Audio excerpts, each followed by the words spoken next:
নমস্কার বন্ধুরা, আর একটা নতুন ভিডিওর সাথে তোমাদের সবাইকে জানাই স্বাগত।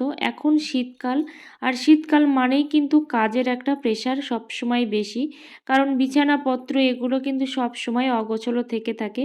আর সবথেকে বড় কথা, একটা ব্ল্যাঙ্কেট কিংবা দুটো ব্ল্যাঙ্কেটে কিন্তু আমাদের হয় না। আমাদের প্রত্যেকটা রুমে কিন্তু অনেক অনেক ব্ল্যাঙ্কেট লাগে, সেগুলো গুছিয়ে রাখতেও কিন্তু আমাদের অনেকটাই সময় লেগে যায় বা অনেকটা সমস্যাও হয়। তো আমি আজকে ব্ল্যাঙ্কেট কিভাবে ভাঁজ করে রাখি, তো সেগুলোই তোমাদেরকে দেখাবো। আর যাদের বাড়িতে বাচ্চা আছে, যারা বিছানায় ওঠে, তারা তো প্রচুর পরিমাণে অগোছলো করে রাখে। তো কিভাবে ব্ল্যাঙ্কেট ভাঁজ করলে একটুও ব্ল্যাঙ্কেট এলোমেলো হবে না আর দেখতে খারাপ লাগবে না, সেটাই তোমাদের সাথে শেয়ার করব। দেখো, ব্ল্যাঙ্কেটটা কিন্তু এইভাবে আমি লম্বা করে ভাঁজ করে নিলাম। তারপর এই যে দেখতে পাচ্ছ, লম্বা করে নিয়েছি। তারপরে দেখো, এরকম ছোট ছোট করে কিন্তু ফোল্ড করে করে নিয়ে আসছি। এইভাবে দেখো, তো তোমরা দেখবে ঠিক কতটা নিয়ে আসলে ভালো হবে, সেই দিকটা খেয়াল রেখে কিন্তু তোমরা নিয়ে আসবে। তারপরে দেখো, এই যে ব্ল্যাঙ্কেটের মধ্যে কিন্তু আমি এটাকে ভরে দিলাম। ঠিক আছে, একটা কভার মতো তৈরি হয়ে গেল। তার মধ্যে কিন্তু এই পুরো ব্ল্যাঙ্কেটটা কিন্তু ঢুকিয়ে দিলাম। দেখলে কত সুন্দর দেখাচ্ছে। এটা কিন্তু কুশন হিসেবেও তোমাদের কাজে লাগবে, বা এর উপরে যদি বাচ্চারা উঠে লাফালাফিও করে, তারপরেও কিন্তু খুলবে না। ওটা তো আমি ছোট ব্ল্যাঙ্কেট দেখালাম। এবার কিন্তু আমি তোমাদেরকে দেখাবো বড় ব্ল্যাঙ্কেট।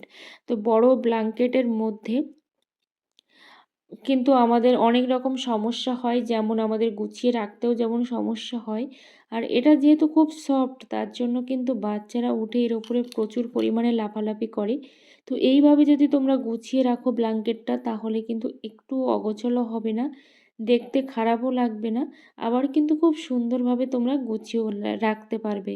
কোনো রকম কিন্তু নোংরাও হবে না। দেখো, এখানে কিন্তু আমি কিভাবে ব্ল্যাঙ্কেটটা ভাঁজ করে নিয়ে এসেছি তোমরা দেখতেই পেলে।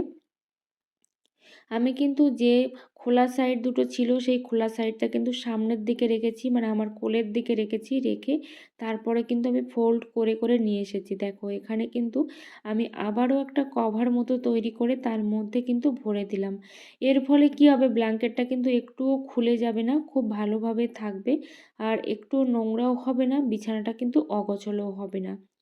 যদি টিপসটি ভালো লেগে থাকে, অবশ্যই কিন্তু তোমরা এই শীতে বাড়িতে অ্যাপ্লাই করতে পারো। তো দেখো, এভাবে কিন্তু আমি ভরে দিলাম ব্ল্যাঙ্কেটটা। আর কত সুন্দরভাবে হয়ে আছে দেখো। এর উপরে কিন্তু বাচ্চারা উঠে যতই লাফালাফি করুক না কেন, একটুও কিন্তু এটা খুলবে না, একদমই কিন্তু এভাবেই থেকে যাবে। আশা করি টিপসটি তোমাদের অনেকটাই ভালো লাগবে। তো পরের যে টিপসটি তোমাদের সাথে শেয়ার করব, দেখো, এটা হচ্ছে গতকালকে রুটি। আর এখন যেহেতু শীতের সময়, রুটি কিন্তু তৈরি করে রাখলেই, যতই আমরা হটপটে রাখি না কেন, সেটা কিন্তু শক্ত হয়ে ওঠে।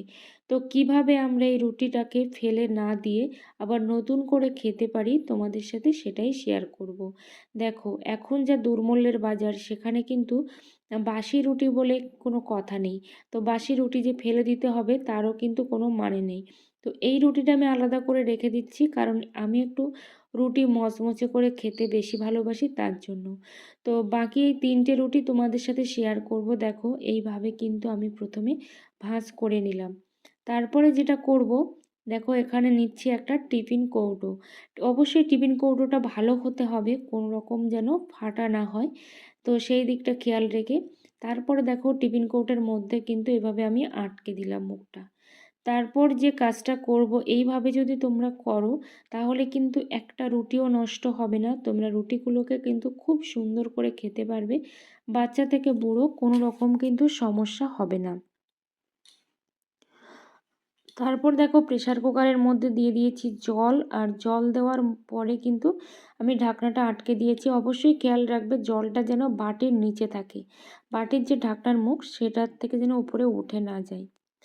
তারপর এখানে দেখো, একেবারে কিন্তু লো করে কিন্তু আমি প্রেসার কুকারটা বসিয়ে দিয়েছি। 3টে থেকে 4টে কিন্তু আমি ছিটি দেব। তো 4টে ছিটি দেওয়ার পরে, নর্মাল হয়ে যাওয়ার পরে, দেখো, আমি প্রেসার কুকারটা খুলে নিলাম। তোমাদেরকে আমি খুলে দেখাচ্ছি যে রুটিটা কতটা সফট হয়েছে। আরও একটা জিনিস তোমাদেরকে দেখাবো, সেটা হলো এই রুটি দিয়েই কিন্তু আমি অন্য রকম জিনিস বানিয়ে দেখাবো। এবার দেখো, আমি ঢাকনাটা কিন্তু খুলে নিয়েছি। খুব গরম, সেই জন্য খুলতে একটু অসুবিধা হচ্ছিল। দেখো রুটিটা আমি তোমাদের সামনে দেখাচ্ছি যে কতটা সফট হয়েছে, আর রুটির মধ্যে থেকে দেখতে পাচ্ছ ধোঁয়া বেরোচ্ছে। মানে এই রুটিটা কিন্তু একেবারেই সফট হয়ে গেছে। আর এটা কিন্তু বাচ্চা থেকে বুড়ো সবাই খেতে পারবে। এটা যে কোনো রকম তরকারি দিয়ে, ডাল দিয়ে, কিংবা তোমরা একটু অন্য রকমভাবেও কিন্তু খেতে পারো। এটা নিজেরা হাত দিয়ে না ধরলে কিন্তু বুঝতে পারবে না যে ঠিক কতটা সফট হয়েছে। মনে হচ্ছে একেবারেই নতুন রুটি তৈরি করা, এই জাস্ট তৈরি করে আনলাম, এটাই কিন্তু মনে হচ্ছে। তো ক্যামেরাতে কতটা ভালো লাগছে আমি জানি না, কিন্তু এটা নিজেরা না করলে কিন্তু একদমই বুঝতে পারবে না। তো দেখো এই রুটি দিয়ে আমি কি বানাবো। এখানে আমি একটা তাওয়া গরম করতে দিয়েছি, তাওয়ায় একটু তেলও দিয়ে দিয়েছি। এখানে তোমরা না চাইলে তেল নাও দিতে পারো। এবার আমি দেখো একটা ডিমের কিন্তু অমলেট বানিয়ে নিচ্ছি প্রথমে। আমি একটু অল্প করে ডিম দিয়েছি, তোমরা এখানে চাইলে কিন্তু অনেক বেশি পরিমাণেও ডিম দিতে পারো।